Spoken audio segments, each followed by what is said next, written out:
On there, I'll show you real quick. There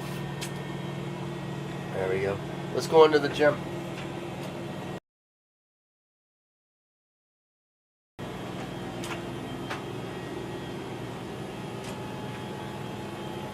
I'm going back, actually right now, back to Node 2. You can see.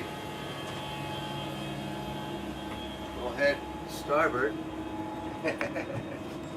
Challenge.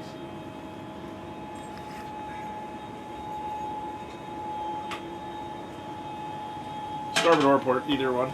Either port. It's actually port. That was backwards. I was going backwards. I was going the wrong way. Alright. So it's actually on the port side, the front port side of Node 2. Japanese module. This is their laboratory. And again, it's like the Columbus in the sense it has half Japanese and half US equipment in here. Also for stowage. Many different racks. Again, we have a Melfi on this side over here, which is the big freezers go to minus 80 degrees for our science. It's very good. Over here is a glove box with a microscope in his side over here, and over here it has a place basically to incubate things. We have one, you can do it as in, so it free floats in the microgravity, another one that they compare it to, which has a centrifuge, and they make it a 1G or a partial G, however they want to do the science. And so it has a spinner in here, and that way they compare the two here. They put two samples of the same, start them up, and then we put them over into the microscope, and they can compare them right there.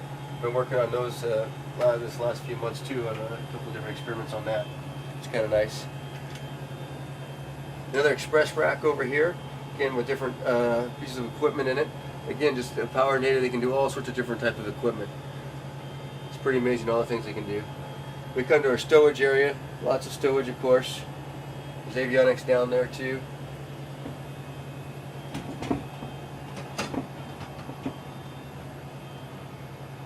Again, crystallization observatory, there's all sorts of science around here. And I haven't even got to play with this one, the fluids physics experiment facility. I haven't got to play with this one yet. So there's lots of science here that I didn't get to even play with up here that's going on. Unfortunately, I won't get to, but there's so much science going on. Well, we have over 200 experiments going on up here while we're here, and it's impossible to know them all. But I hope to get to work with at least half of them.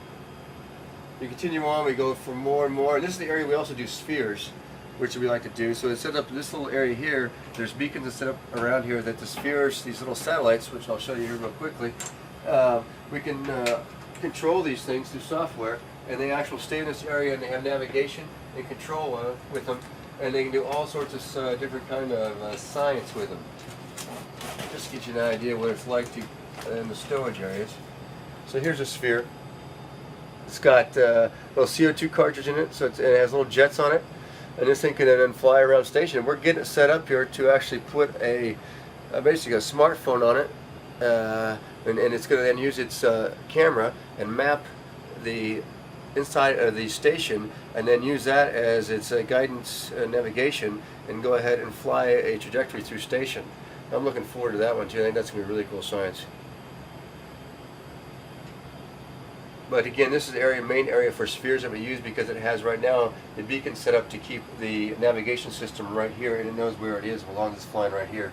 I'm looking forward to the upgrade though, where we can go anywhere with these things.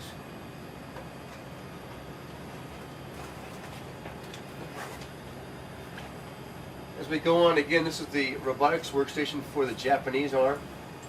You probably saw that out the cupola window. Again, it is mostly though controlled by the ground, and they do a good job. But the big thing about the Japanese arm, it can go over here to the airlock, which we put equipment on. So that launcher that was on the arm was actually inside. Alex prepped it up, got it all ready, put it on a slide table that's on this airlock that comes out here with this door open. We put the slide table into the middle, close this door,